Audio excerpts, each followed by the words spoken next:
Hi மக்கா, எல்லோரும் எப்படி இருக்கீங்க? நான் உங்கள் தூத்துக்குடி தமிழச்சி.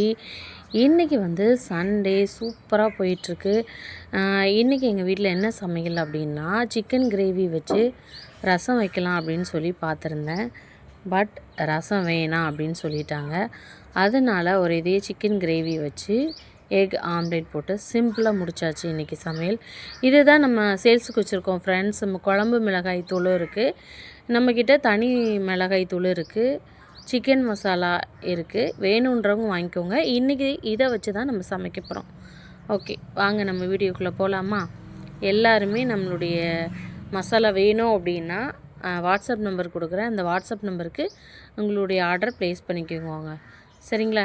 இன்றைக்கி நம்ம கிரேவிக்கு வந்து வெங்காயம் எல்லாம் கட் பண்ணி வச்சுருக்குறோம். அதுக்கப்புறம் வந்து சிக்கன் பெரிய பெரிய பீஸாக போட்டாங்க. அதனால தான் எல்லாத்தையுமே நான் கட் பண்ணிக்கிருந்தேன் ஃப்ரெண்ட்ஸ். ஃபஸ்ட்டு கடாயில் வந்து ஆயில் விட்டு நல்லெண்ணெய் தான் கொஞ்சம் சேர்த்துக்கிறேன். நம்ம மொத்தமாக மதுரையிலேருந்து வாங்கி வச்சுக்கிடுவோம். ஏன்னா நம்ம மீனூர் வாங்கி சேல்ஸ் பண்ணிகிட்ருக்கோம் இல்லையா, அதுக்காக. அதுக்கப்புறம் பார்த்திங்கன்னா பட்டை சோம்பு வழக்கம் போல் நம்ம என்னெல்லாம் போடுவோமோ அந்த ஐட்டங்களெல்லாம் உள்ளே இறக்கிட்டு, அதுக்கப்புறம் பார்த்திங்கன்னா நல்ல சின்ன வெங்காயம் இந்த சீசன் வந்து நல்லா கிடைக்கிறனால ஃபுல்லாகவே நான் சின்ன வெங்காயம் தான் சேர்த்துருந்தேன்.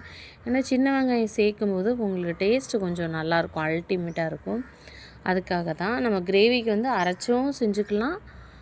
உங்களுக்கு நிறைய கிரேவி வேணும் அப்படின்னாலும் வெங்காயத்தையும் அரைச்சிக்கலாம், தக்காளித்தையும் அரைச்சிக்கலாம். பட் எனக்கு வெங்காயத்தை எனக்கு மோஸ்ட்லி அரைக்கிறது கொஞ்சம் விரும்ப மாட்டேன். அந்த வெங்காயம் முழுசாக இருக்கிறத பார்க்குறத எனக்கு பிடிக்கும்.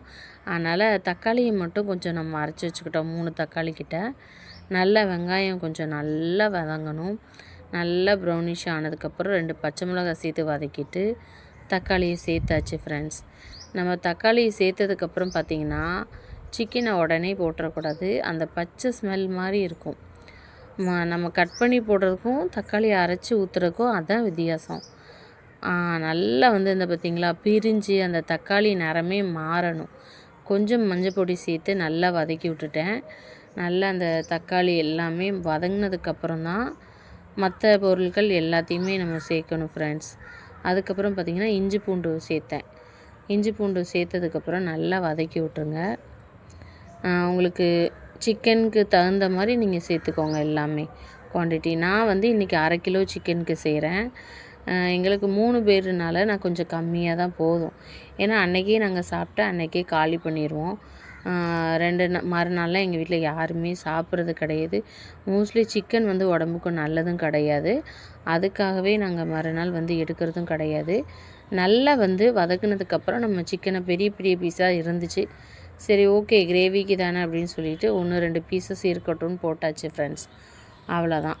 நல்லா சிக்கனை போட்டு நல்லா வந்து இனி மசாலாவும் அந்த சிக்கனும் நல்லா வதங்குற மாதிரி நல்லா வதக்கி விட்டுறணும். நான் உப்பு ஆல்ரெடி சேர்த்துருக்கேன். வேணுன்றவங்க கூட கொஞ்சம் சேர்த்து போட்டுக்கோங்க. நான் கொஞ்சம் கூடமே தான் சேர்த்து போட்டேன். நல்லா சேர்த்து நல்லா வதக்கி விட்டதுக்கப்புறம் இதுதான் ஃப்ரெண்ட்ஸ் நம்ம சிக்கன் மசாலா நம்ம வீட்டிலையே வந்து ரெடி பண்ணி கொடுத்துட்ருக்கோம். வேணுன்றவங்க வாட்ஸ்அப் நம்பருக்கு ஆர்டர் பண்ணி வாங்கிக்கோங்க. நல்லாயிருக்கும். இதில் நம்ம வந்து எந்த ஒரு ஃபுட் கலருமே ஆட் பண்ணுறதில்ல. ஒரிஜினல் நல்ல ஒரு சில்லி வாங்குறது தான். நல்ல கலராக பார்த்து வாங்கினோம் அப்படின்னாலே உங்களுக்கு பொடி நல்லா கலரிஷாக கிடைக்கும். நம்ம எல்லாமே பார்த்திங்கன்னா மொத்தமாக தான் வாங்குறது. அதனால் நம்மளுக்கு எல்லா திங்ஸுமே நான் வந்து மதுரையில் தான் வாங்குவேன். அதனால் நம்மளுக்கு மதுரையில் வந்து நல்லாயிருக்கும். வத்தல் வந்து பார்த்திங்கன்னா தூத்துக்குடி சைடு தான் இருக்கும். ஒரு சைடு விளாத்திக்குளம் அப்படின்ற ஏரியாவில் வந்து வத்தல் விளையுது. அங்கே ரொம்ப ரொம்ப சூப்பராக இருக்கும். நீங்களும் வந்து சேல்ஸ் எதுவும் பண்ணுறீங்க அப்படின்னிங்கன்னா நீங்கள் அங்கே வாங்கிட்டு போங்க, உங்களுக்கு பெஸ்ட்டாக இருக்கும்.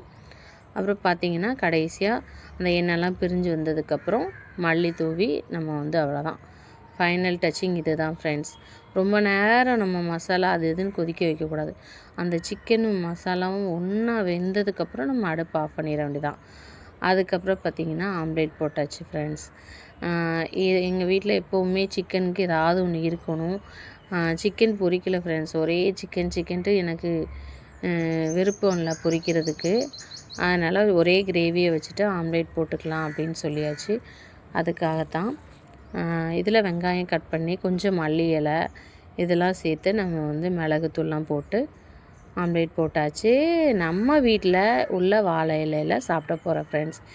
பார்த்திங்களா கிரேவி நல்லா இருக்கா, அந்த அந்த குழு குழுன்னு வைக்கணும் ஃப்ரெண்ட்ஸ், ரொம்ப கட்டியாகவும் இல்லாமல். இதுதான் நம்ம பொடி பார்த்திங்களா, நல்லா இருக்கா. நம்ம சிக்கன் கிரேவி பொடி ரொம்ப டேஸ்ட்டாக இருக்கும். உங்களுக்கு அதனால தான் காமிக்கிறேன். இது நம்ம வந்து ஆம்லேட். அவ்வளோதான் ஃப்ரெண்ட்ஸ், நாட்டுக்கோழி ஆம்லேட். வீடியோ பிடிச்சிருந்தால் லைக் பண்ணிவிட்டு சப்ஸ்கிரைப் பண்ணிவிட்டு ஷேர் பண்ணுங்கள். பாய்.